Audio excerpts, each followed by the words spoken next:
বাংলাদেশে অশান্তির জের দ্বিপাক্ষিক বাণিজ্য প্রভাব পেট্রাপল সীমান্তে কমেছে আমদানি রফতানি। ভারত থেকে পণ্য কম যাওয়ার নানা জিনিসের দাম বৃদ্ধির দাবি বাংলাদেশিদেরই একাংশের। পরিস্থিতি আরও জটিল হলে পাকিস্তানের দশা হবে বাংলাদেশের, আশঙ্কা পদ্মাপাড়ের অনেকেরই। বাংলাদেশ দ্বিতীয় পাকিস্তান হয়ে যাবে। ভারতের সাথে বিরোধিতা করার ফলে পাকিস্তানে এখন যে পরিস্থিতি, বাংলাদেশে একই পরিস্থিতি হয়ে যাবে।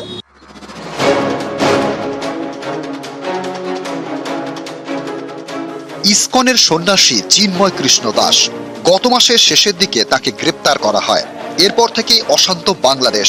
সংখ্যালঘুদের মারধর, তাদের বাড়িতে আগুন ভাঙচুর থেকে সংখ্যালঘুদের ধর্মীয় স্থানে হামলার নানা অভিযোগ।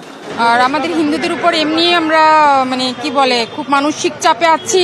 এই বিষয়টা আমি আমাদের ঢাকার বিষয় নিয়ে আমি কোনো কথা বলতে চাচ্ছি। কারণ আমরা যে জায়গাটাতে আছি আমরা খুব ভালো আছি, কিন্তু বাইরে আমাদের যারা আছে আত্মীয় স্বজনী যারাই যেখানে আছে তারা খুব আনসেফ আছে। অত্যাচারটা বন্ধ হওয়া উচিত, আগেকার মতো বাংলাদেশ গড়ে তোলা উচিত সব।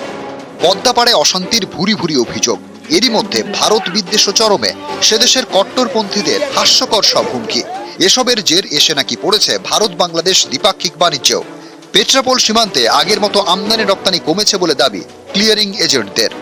এক্সপোর্ট তো অনেক কমেছে, অর্ডারও কমেছে। বাংলাদেশ থেকে যে পরিমাণ অর্ডার আসে সেই পরিমাণ অর্ডার আসছে না। অনেক ফ্যাক্টরি বন্ধ হয়ে গেছে। গতকাল থেকে একটু ট্রাক কম আছে। ক্ষতি তো একটু হচ্ছেই, মালের অর্ডার কম হলে একটু ক্ষতি তো হচ্ছেই।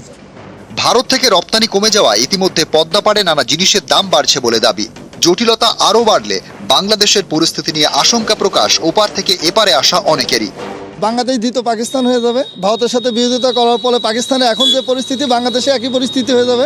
তা আপনি 1 কেজি চিনি খাইতে হবে তখন 300 টাকা, 1 কেজি পেঁয়াজ খাইতে হবে 250 টাকা। ইতিমধ্যে কি বাংলাদেশে দাম বাড়তে শুরু করেছে? 100% সব কিছুর দাম বেশি। ওষুধ বলেন, খাদ্যদ্রব্য বলেন, যে কোনো জিনিস। হুগলির বলাগড়ের জিরাট এই এলাকায় গাছের অনেক নার্সারি রয়েছে। এখান থেকে অন্যান্য রাজ্যের পাশাপাশি বিদেশেও গাছের চারা যায়, যেমন বাংলাদেশ, নেপাল, ভুটান। নার্সারি মালিকদের দাবি সপ্তাহে গড়ে 10 থেকে 12 লক্ষ টাকা রপ্তানি হতো বাংলাদেশে, কিন্তু পদ্মাপাড়ে অস্থির পরিস্থিতিতে সেই রপ্তানি নাকি এখন পুরোপুরি বন্ধ। ক্ষতি তো হচ্ছে অবশ্যই। 12 জায়গা ভর্তি করে মাল। কি কি গাছ যেত মোটামুটি? আম, জাম, কাঁঠাল এবং সমস্ত রকম ফুলের গাছ, যেটা ওদের প্রয়োজন। যত আমাদের শীতের গাছ আছে, ফলের গাছ আছে, সবটাই যেত এবং ওখান থেকে আসতো। সেটা টোটালটা বন্ধ হয়ে গেছে, বর্ডার আটকে দিয়েছে। তারাও কি চাইছে যে পরিস্থিতি? হ্যাঁ, তারাও চাইছে, নালে তো উভয় পক্ষে দুজনারই ক্ষতি না, লস। নিউজ 18 বাংলা।